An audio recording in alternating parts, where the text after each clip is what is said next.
asalaamaaleykum wa rahmatulah man la beuga bàccili borom guiss faye soo leen gisee tey ma dellusiwaat damay waxtaan ak sama mbokk jigéen ñi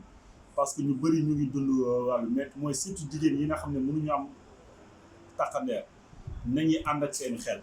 parce que waroo dem si kër sëriñ mu naan la sangul fii ngay sangu foofu wala daa am lu ma lay sangee da ngay simmeeku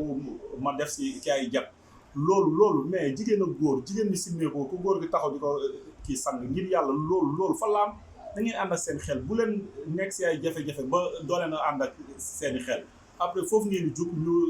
tëddee leen ngeen ne non sëriñ bi daf ma jox ma lekk wala daf ma jox ma naan ba may kii après jot ma ko xam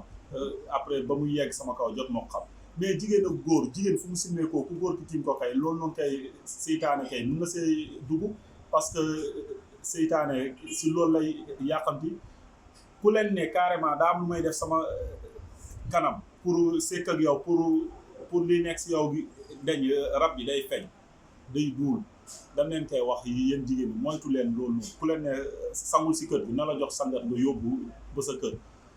su fekkee ne daa am lu muy def si kanamam bul ko nangu bu leen ko nangu loolu noonu sobee dindiwul benn kii rab soo leen jaaxlee ngir yàlla ba pare lépp si communication la parce que jigéen amul droit dem ba si sëriñ naan ko sama soxla bi jaral na ma lu ne ndeysaan des fois da ngeen di sonn seen biir néegu sëy ñu leen di gaaruwaale si wàllum ki am kii doom si wàllum tamit yooyu noonu yëpp mooy waral na soo demee sëriñ bi lu ñu leen wax rek day nam mais dee leen moytu parce que am na jigéen yu bëri ñu ngi koy kii dund seen biir néegu sëy léegi mënatuñu am jàmm fu ñu tëddee seen jëkkër sax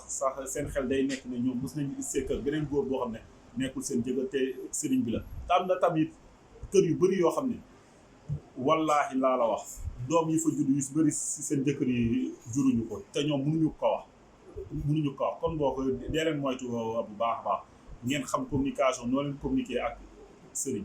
soo leen demee toog leen sol leen sol bu jot soo leen toogee bu leen ko ne sama soxla jaral na ma lu ne nee na ko dañ ma tegtal fii te am naa si yow yaakaar parce que yàlla moo ne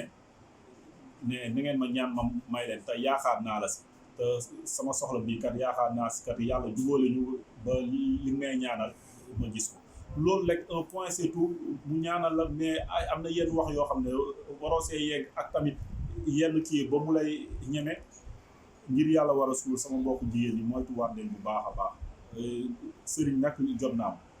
parce que man maa ngi nii def guiss faye ba si wàllum ki am doom wàllum ku munul yëpp